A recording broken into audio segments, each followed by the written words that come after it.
মায়ানমারের গোলাগুলির কারণে গত 9 দিন ধরে সেন্ট মার্টিনত পৌঁছানো না যায় হনরহমর হানাদানা, যার কারণে সেন্ট মার্টিন দ্বীপত দেখা গিয়ে খাদ্য সংকট। অবশেষে 9 দিন পর প্রশাসনের বিশেষ ব্যবস্থাপনায় জাহাজত করে কক্সবাজারত সেন্ট মার্টিনত পৌঁছার হানাফিনে যে আটকা পড়া লোকগুলা ছিল ওখান থেকে আমাদের প্রায় 200 জন মতো সেন্ট মার্টিনের লোক আমরা কালকে 5টার সময় ছাড়ছি। 6:30 সেন্ট মার্টিনের 4টা ট্রলার পৌঁছে গেছে আলহামদুলিল্লাহ। কক্সবাজার থেকে টেকনাফ থেকে আরো কিছু মালামাল নিয়ে আমরা জাহাজে উঠাচ্ছি। ট্রলার গায়ে গ্রাউন্ড বলে পড়ছে। এখন তো সামনে কুরবানির বিদায়, মানুষ তো বহু মানুষ এখানে আটকা পড়া আছে। দ্বীপের মানুষ এমনিও তো অসহায়, বঙ্গোপসাগরের মাঝখানে একটা দ্বীপের মধ্যে আমরা অসহায়ের মধ্যে দিন যাপন করতেছি, সাগরের সাথে মোকাবেলা করে দিন যাপন করতেছি।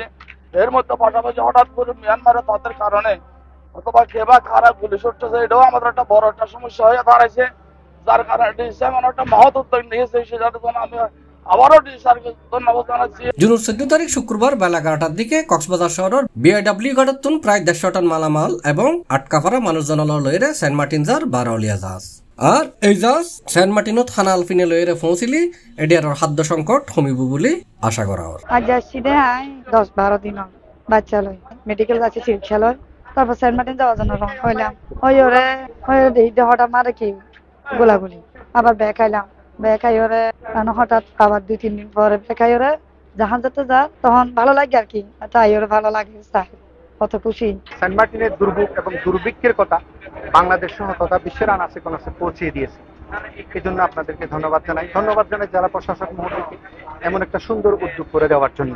এবং আমি আশা করব এই উদ্যোগটা প্রতি সপ্তাহে অন্তত একবার করে সার্ভিস দিই, কেননা খাদ্যদ্রব্যের মধ্যে চাউল ডাউল যেগুলো মজুত করা যায় এগুলো 1 মাসের জন্য মজুত করা গেলেও কাঁচা তরকারি, মাছ মাংস যেগুলো পচনশীল দ্রব্য এগুলো 1 মাসের জন্য মজুত করার জন্য সেন্ট মার্টিন দ্বীপে কোনো ধরনের ব্যবস্থা নেই।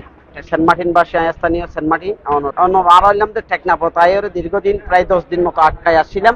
আজ স্যার ডিসি স্যারের অনুরোধে জাহাজ দিয়ে আর সেন্ট মার্টিন যাই বেশি খুশি লাগে। ইয়ান যাতে আর সব সময় যাতায়াত সেন্ট মার্টিন বাসিলে ইয়ান যাতে আর কন্টিনিউয়াস পাই। বর্ষাকাল সিজনত তো জাহাজ চলে হিসেবে ইয়ান বর্ষাকালে যদি আর ডিসি স্যারের অনুরোধে যদি কন্টিনিউয়াস আর দ্বীপবাসী পাই আর বেশি ভালো হইব।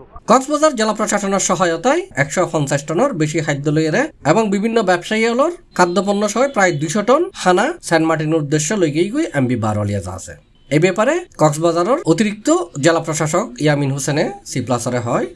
সেন্ট মার্টিনে একটু ট্রলার চলাচল একটু সাময়িক সমস্যা হচ্ছে, মানে মানুষের জনজীবন স্বাভাবিক থাকে আর কি, রেগুলার থাকে স্বাভাবিক রাখার লাগে আমরা একটা সাপোর্ট তাকে দিচ্ছি আর কি। আমরা শিপের ব্যবস্থা করেছি, এখানে সরকারি কিছু মালামাল এখানে ছিল সেগুলো যাচ্ছে, প্লাস বেসরকারি যারা ব্যবসায়ী যারা আছে তাদের মালামালগুলো নিয়ে যাচ্ছে। এখানে চাল ডাল লবণ সহ অন্যান্য নিত্য প্রয়োজনীয় যেগুলো আছে, ইভেন মানুষও প্রায় 100+ মানুষ যাচ্ছে, সেগুলো আমরা পাঠাচ্ছি। আমরা আমাদের এই শিবিরের মাধ্যমে যাচ্ছি। আমরা আশা করছি এর মাধ্যমে তাদের যে সমস্যা হতে পারতো পারে হবে ইনশাআল্লাহ।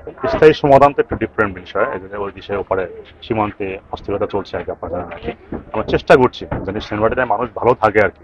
জেলা প্রশাসনের 150 টন খাদ্যপণ্য বিজিইডি ও বিজিএফ সহায়তা ফাটানোর এটা লয় কোরবানির 500 গরু এবং 300 প্যাকেট ফোনা খাবারও ফাটানোর এটা আছে আরো চিকিৎসা সামগ্রী এবং 3 জন মিডওয়াইফ।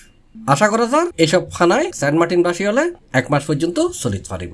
এর আগে বৃহস্পতিবার বিকালে যাত্রী লইরে সার্গেন টলার বিজি টেকনাফর সাবরাং মুন্ডা ডেল নৌঘাটত নাইজি। সেন্ট মার্টিন উত্তুন বঙ্গোপসাগরের বিকল্প চ্যানেল ব্যবহার করি প্রায় 3.5 ঘন্টা পথ ফারি দিয়ে ঝুঁকি লই টেকনাফর সাবরাং যাইরে পৌঁছি এই টলার কিন। সি+, চট্টগ্রাম।